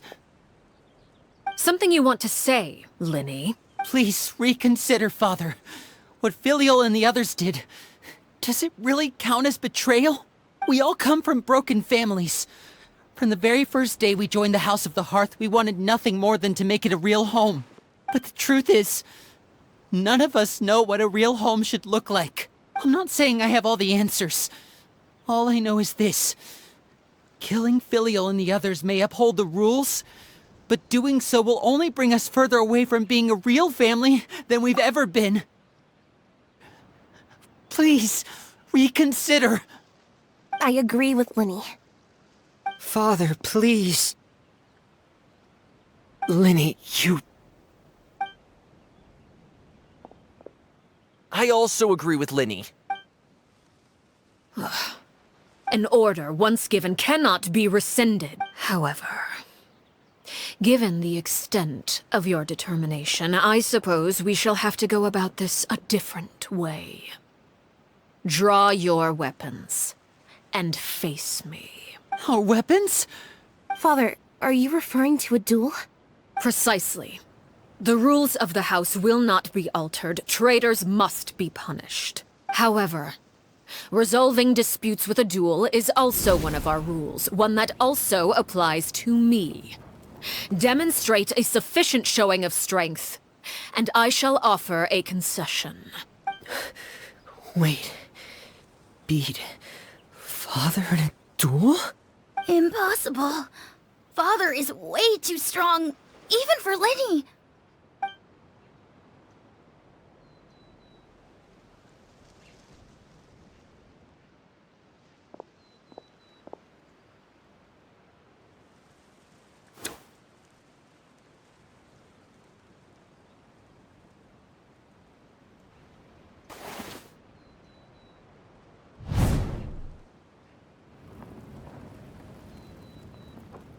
Did you hear that, Traveler?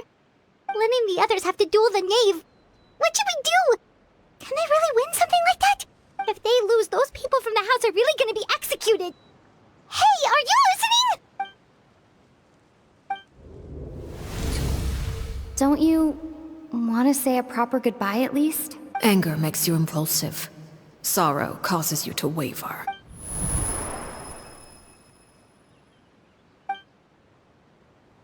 Oh. Looking at that expression on her face, she seems really serious about this. Guess that means there's no chance she's throwing the duel on purpose, huh? When guests are around, families are often on their best behavior.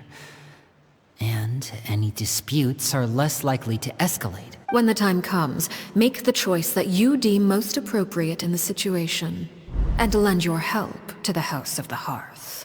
What's wrong, Traveler? Hey, where are you going? Traveler? You're asking to join the duel against the knave? I'll allow it. We do have a ready-made dueling ring at our disposal, after all. All I would advise is this. Keep a firm grasp on your weapon, and give it your all. Any less, and you may just lose your life.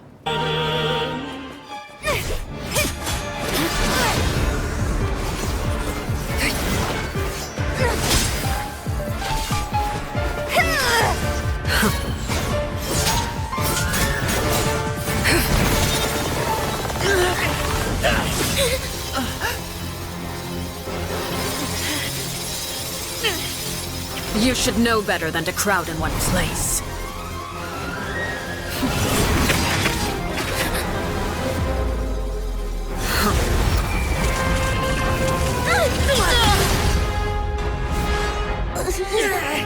Oh, I know.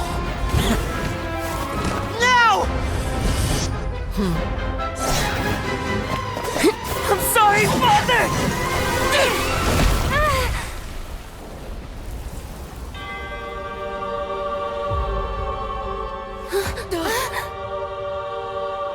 Sorry for what? This pitiful excuse for an attack?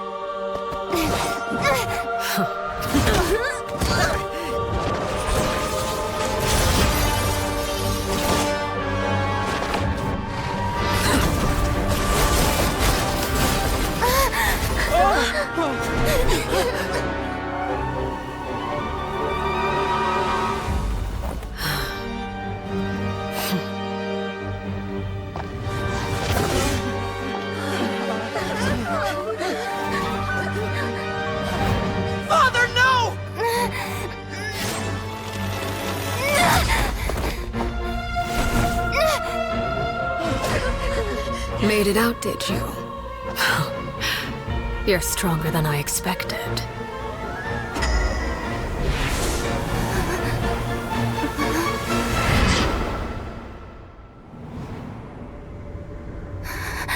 A crimson moon.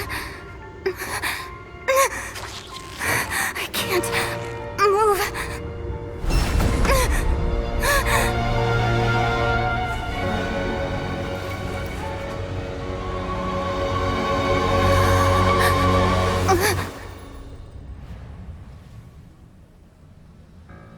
Still, not strong enough to beat me.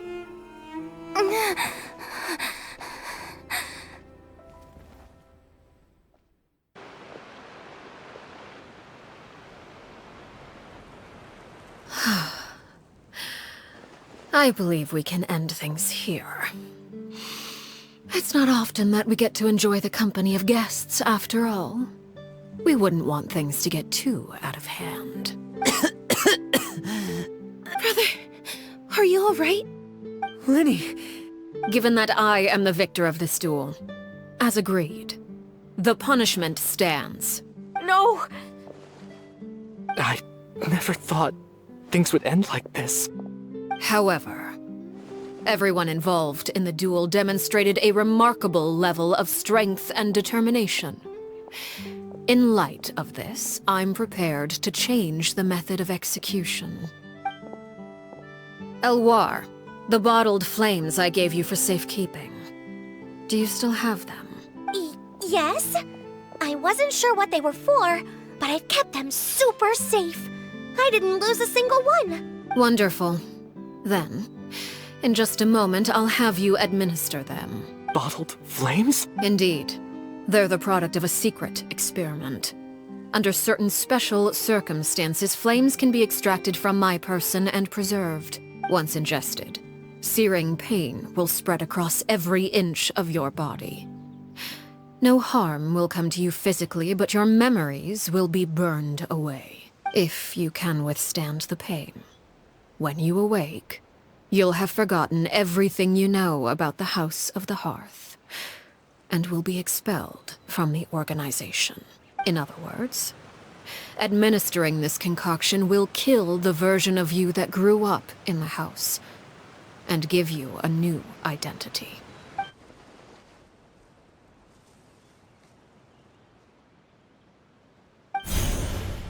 Memory is a mysterious thing indeed.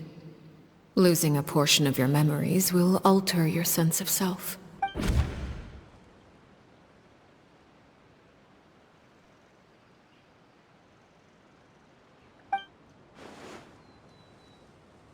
So, you're just letting us go, Father? You misunderstand. Memories are extremely important. Once consumed by flame, the version of you standing before me will die, and our secrets will die with you.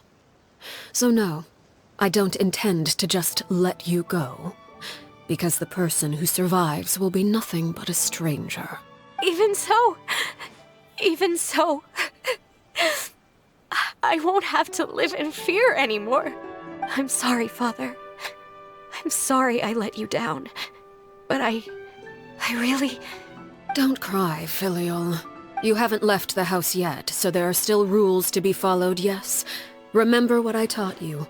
Anger makes you impulsive, sorrow causes you to waver. Don't let yourself be controlled by your emotions. Of course. I'll remember. Dry your tears, and go pursue the life you really want. Yes, Father. 𝘂𝗹ecie, 𝘂AIDS, 𝘂𝗹toire.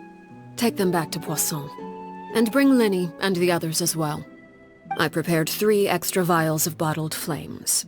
As for whether to take them, the choice is yours. Goodbye, children. The next time we meet, I will no longer be your father. Thank you for all you've done for the house. I hope you have bright futures ahead of you.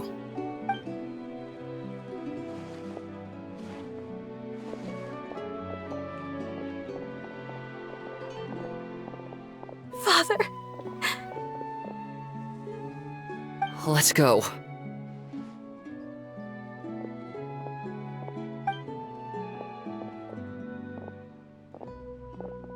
Here, grab my arm, Lyney. I'll help you walk back. Thank you.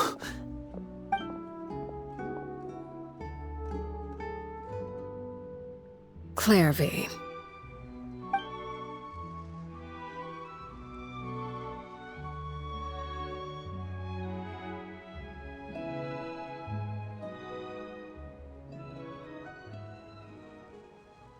Can we talk now? I've been waiting for a super long time. You really are Perry, aren't you? I haven't seen you in so long.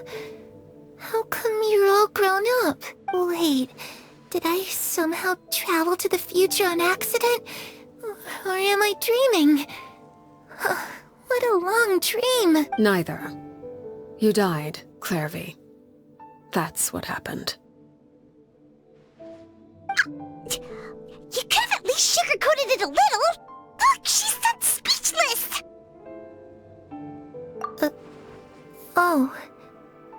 Okay then. Huh? That's it? You accepted it just like that? Yep. If that's what Perry says happened, then I believe her. Perry wouldn't lie to me. Plus, I don't really need to know why I'm like this. I'm more curious about what happens in the future. If you're a harbinger now, Perry, that means Mother is gone, isn't she? Can you tell me about it? I want to know what happened to her. And to me. You never stopped trying to defy fate. At first, no one believed you. You could only vent your frustrations to the moon. In fact, you often sought comfort in the night sky. You wanted to see the aurora, so one night we promised each other we would go to Snezhnaya to see it together. Later on, you tried to run away, but you were brought back each time. Mother spared your life, but it wasn't out of kindness. Instead, she decided to make an example of you by slowly torturing you over time. That way, the other children would know what happens to traitors. Still, you never gave up. Mother hoped that through ruthless duel after ruthless duel, she would be able to crown an ultimate victor among the children she raised. But you called on everyone to unite, to fight to a draw in order to reduce casualties. Your efforts may have only delayed the inevitable, but still. You gave them hope. You tried everything you could think of, but every attempt ended in failure. Still, you never turned your sword on 𝘂𝗹ecie, and you never turned it on me.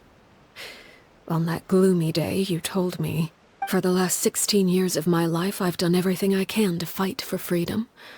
But now, I realize that the only freedom I truly possess is the freedom to choose to die. I never imagined I would say something like that. I must have been feeling really worn down, but somehow, I still think I understand. According to Mother's plan, only one of us was going to make it until the end. And I always hoped that person would be you. If I could do it all over again, I still don't think I would make a different choice. Even when I first met you, I knew you'd be able to do what I couldn't. Is that so? Even now, I'm not sure I truly understand what kind of freedom you were trying to pursue. But as the head of the House of the Hearth, and as the children's father, I've tried to give them the most basic of freedoms. The freedom to choose their own fate. It's something I discussed with the 𝘂देखs_of The children who want to leave the house will have their memories wiped clean of all secrets pertaining to the organization. In return, they will be allowed to live a normal life in Fontaine without being prosecuted for their past. Of course, I won't simply hand freedom to them on a silver platter. They have to fight for it and prove themselves worthy of it. Only freedom that is earned has true value. That's more than enough. That's exactly the kind of life I was fighting for.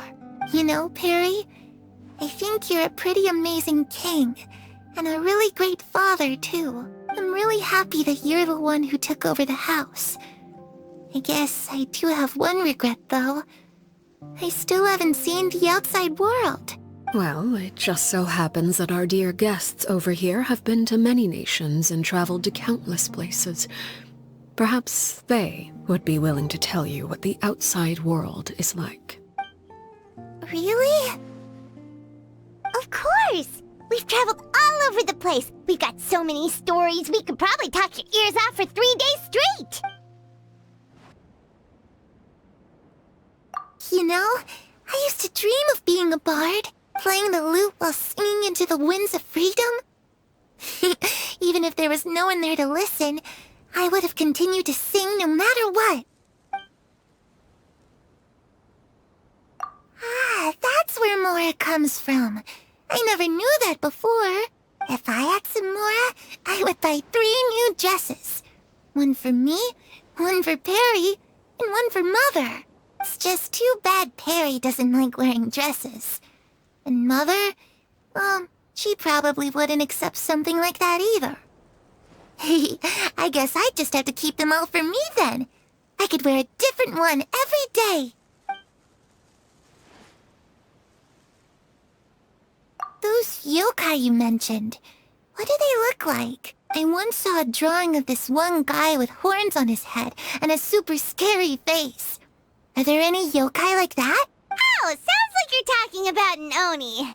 Yep, we've met one, and let Paimon tell you, they're not nearly as scary as they look. I was always too afraid to skip Mother's fighting lessons, but at the academia, I bet you could do all sorts of secret things in class. Things that have nothing to do with studying. I'm just kidding. Being able to study whatever you want without having to fear for your life actually sounds pretty great.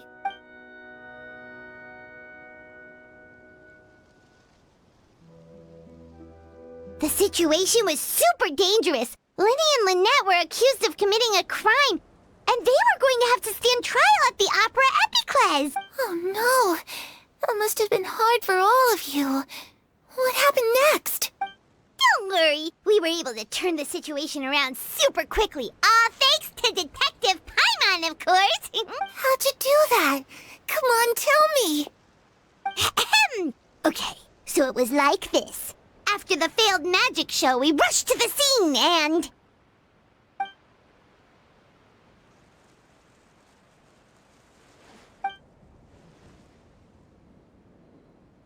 Shadows don't have the capacity to learn or grow. Any new information they encounter is quickly forgotten over time.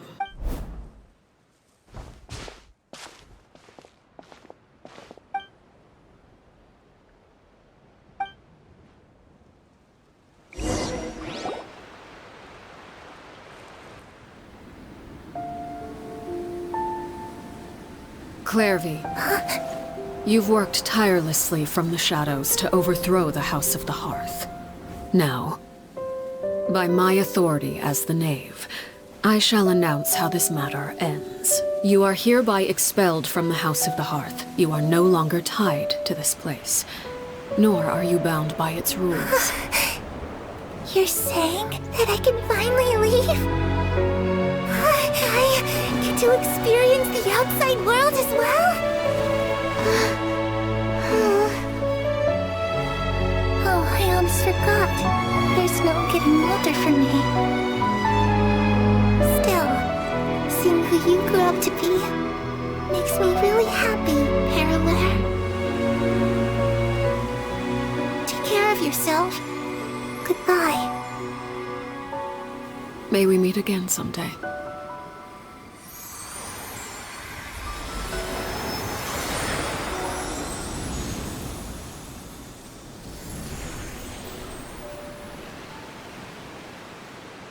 Clervie. She left so soon. Paimon didn't even get to finish her story. I also have certain sentiments left unsaid. I wanted to tell her that the aurora I saw in Snezhnaya was just as beautiful as the ones in the pictures. But a shadow's memories reset at dawn. Had we delayed any longer, we wouldn't have had the time to say goodbye. Whatever regrets may linger, let them be lost to the coming of a new day. Father? It's Lyney! Hey, Lyney!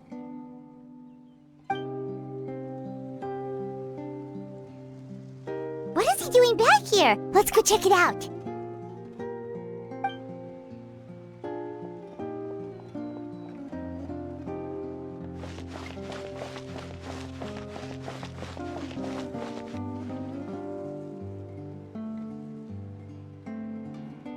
Father, the bottled flames have been administered. 𝘂𝗟elle and the others have left the house. And you? What have you decided?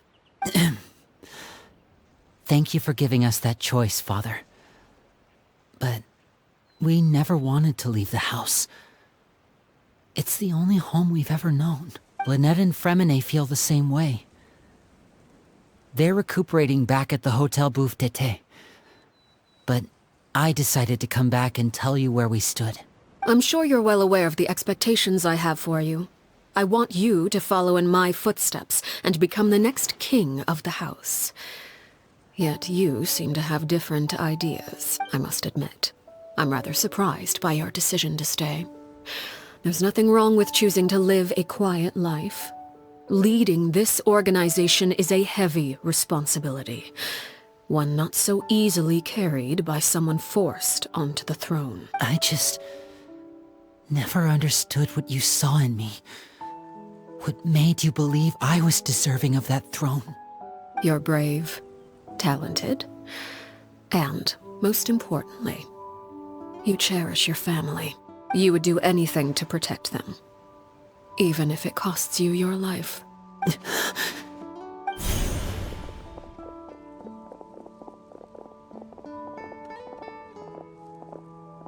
Speaking up back there was so brave of you, Lyney. It's all thanks to you that we were able to convince Father to back down. You're a hero, Lyney.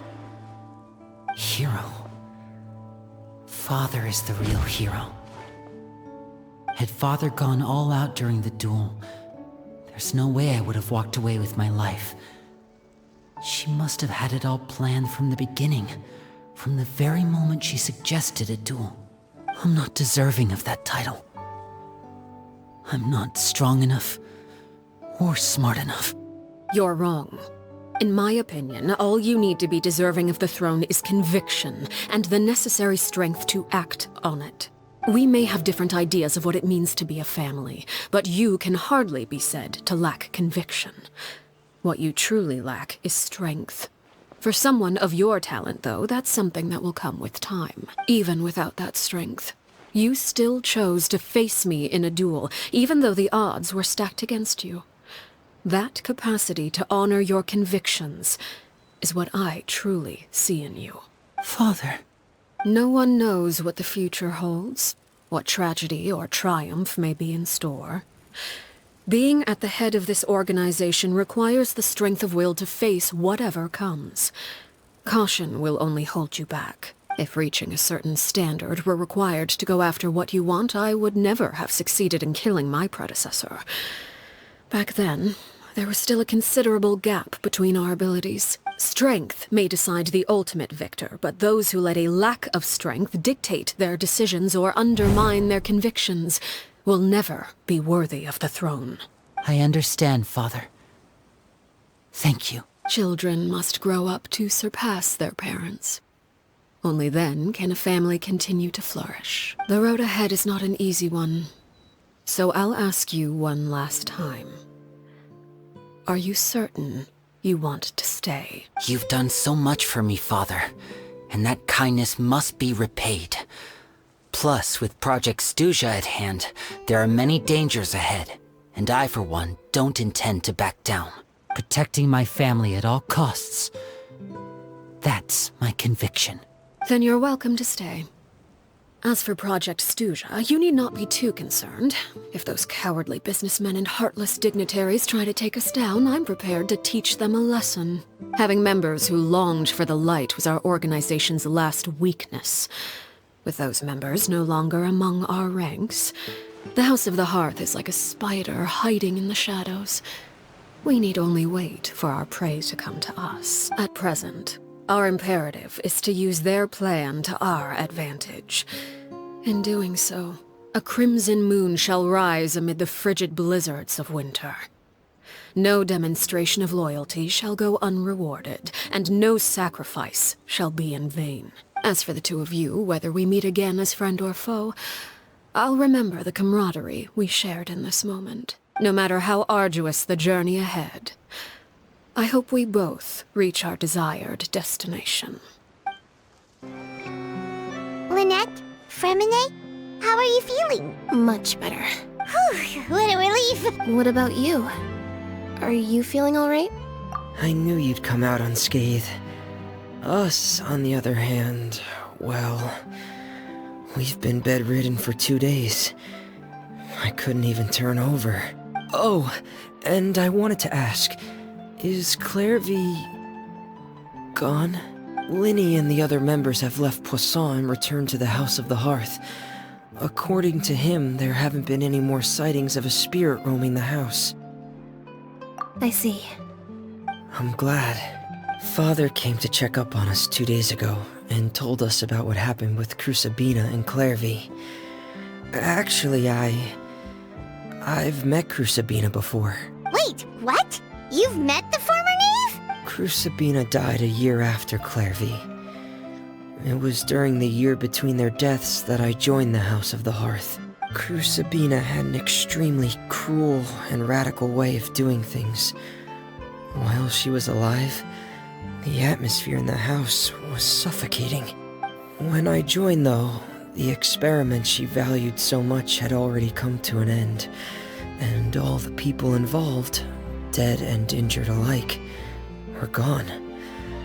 𝘂𝗹ecie never talked about the past with us newcomers.